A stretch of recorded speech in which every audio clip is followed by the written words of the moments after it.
แปลงเหือเขาพักเขาสดน้ำเลยเด้อเก็บไข่เอาเนี่ย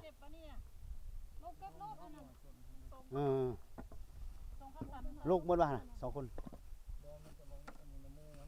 เอาเขาพักเขาสดน้ำ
ไข่งามเนาะ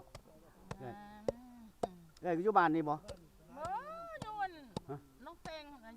จักสันบ้านน้องแตงวันจักสัน194โอ้จักสัน194เนาะมาจากคนเลย3แม่ลูกอันนี้บ่าวแม่นบ่าวนี่ท่านี่บ่คนลงเก็บอยู่หลุมส่วนหลายมีแต่ใส่สำเรือมาท่านี่ใส่สำเนานี่ยักมานำเขาเขนอมาเลยสำเรือที่บ้านใดอยู่ทางเมืองเวียงไสเมืองเวียงไสอะไรกลางโมงหั่นนี่อยู่บ้านกลางโมงเนาะแม่นแล้วมันอยู่เวียงเฮิงหรือเปล่า3-40โอ้เฮิงเติบเนาะอันนี้ใครเพิ่นเก็บมันจะเศร้าบ่เอ้ยมากันมาบางนึงนี่นะว่าเอาไล่มันคักๆให้คักงามเพิ่นเก็บได้ไข่เพิ่นหาก็มาได้หลายอยู่น้อย2คนเก็บนะว่า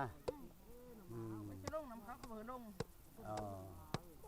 แล้วนี่น้ำขึ้นเด้อนี่